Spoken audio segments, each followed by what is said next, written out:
Tak ahoj lidi, já bych vás chtěl přivítat u svého prvního gameplaye na hru Medal of Honor Heroes. No, potom tady mám ještě další hry, na ty budu dělat gameplay až potom, takže se budete mít do budoucna i na co těšit.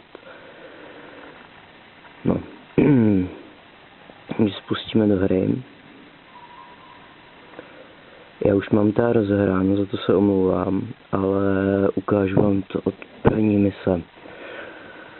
A taky se omlouvám, že natáčím pod mě, ale když natáčím normálně na světle, tak se mi tam dělají odrazy. Takže za to se omlouvám a můžeme jít na hru. No, asi bych to řekl tak, že to není jako na počítači. Na počítači je to lepší, ale no, když se člověk nudí, tak on se užije srandy.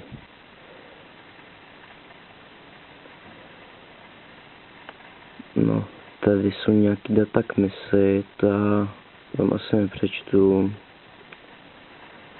ale tak prvně asi něco k ovládání bych řekl. Takže je to pohyb analogovou páčkou. Se hejbete tady analogovou páčkou, jo? Tady tím tlačítkem vpravo šipkou si budete mít zbraně, jo? Potom šipkou nahoru dáváte lékárničky, anebo děláte interakce s okolím. Šipkou vlevo, tou se dělá co, tou se nedělá nic. A šipkou dolů se skrčujete. Když smačnete po druhý, tak se stane. A L-kem míříte, R-kem střílíte, jo, jasný. A potom otáčení grafikou je trojúhelníčkem, kolečkem, křížkem a čtverečkem. A ještě selektem skáčete a to bude asi všechno.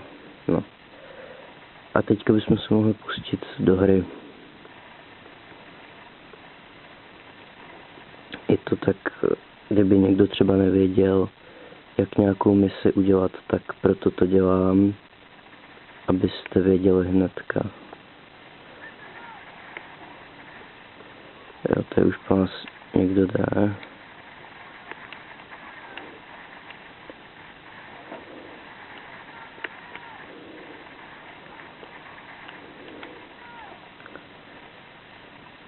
Jo, jinak tady je dobrý se krejt, protože život ubývá docela rychle.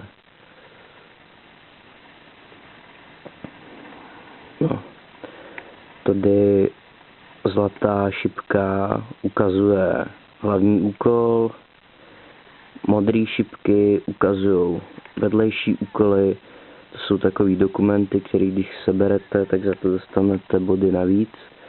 A zelené tečky jsou vaši vojáci, vaše jednotka. No. Tady interakce šipku nahoru, přiděláváme bombu, zvládli jsme úkol a můžeme pokračovat dál. Tak. Jo, mám ještě v plánu do budoucna dělat gameplay na Lara Croft, jak na Lara Croft Legends, tak na Lara Croft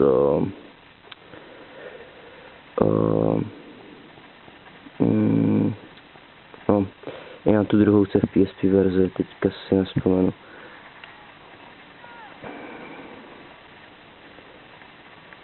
No, další bombu přiděláváme a taky budu ještě dělat pořád o PSP.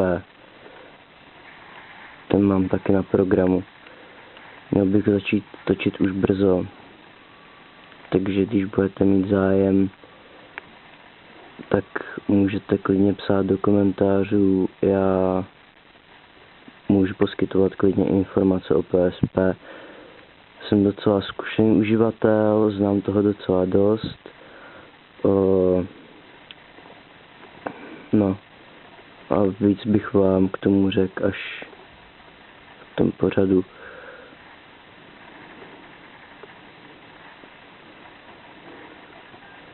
No, ještě jsme hodili žádný granát, takže vám to taky ukážu.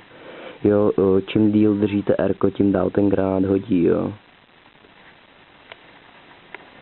Takhle.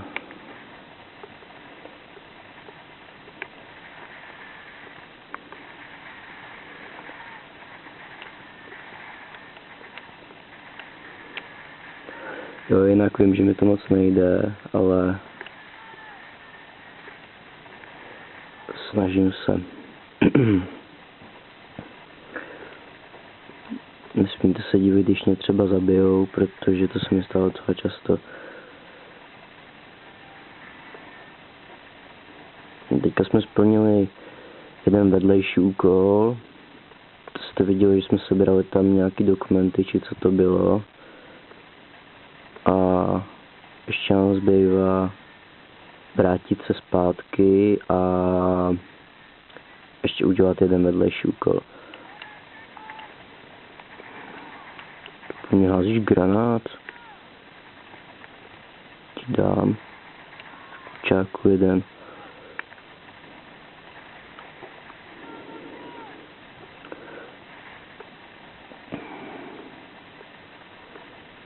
No, tady budou 2, myslím.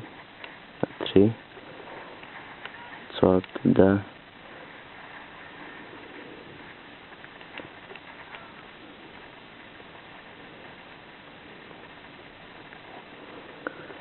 Jo, úkol máme tady někde. Jo. Vidíte zase, co si nějaká aktovka. No. Back complete, tak jo, vidíte, docela rádi házejí granáty. Na to pozor, ubíráte docela dost života, jo.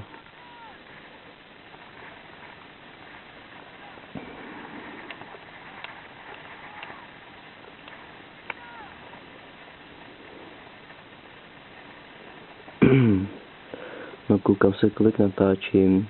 Ještě mám 7 minut, takže vypadá tahleta mise slibně. No a máme hotovo. Tak. No. Complete.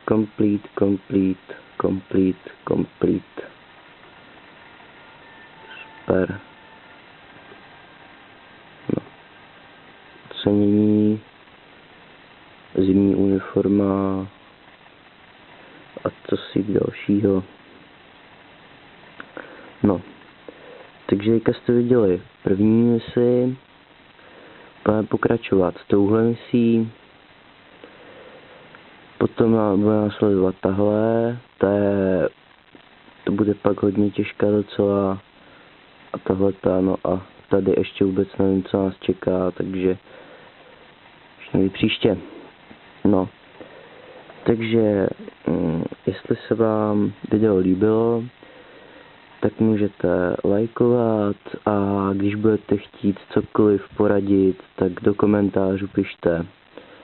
Rád vám odpovím na jakýkoliv dotazy.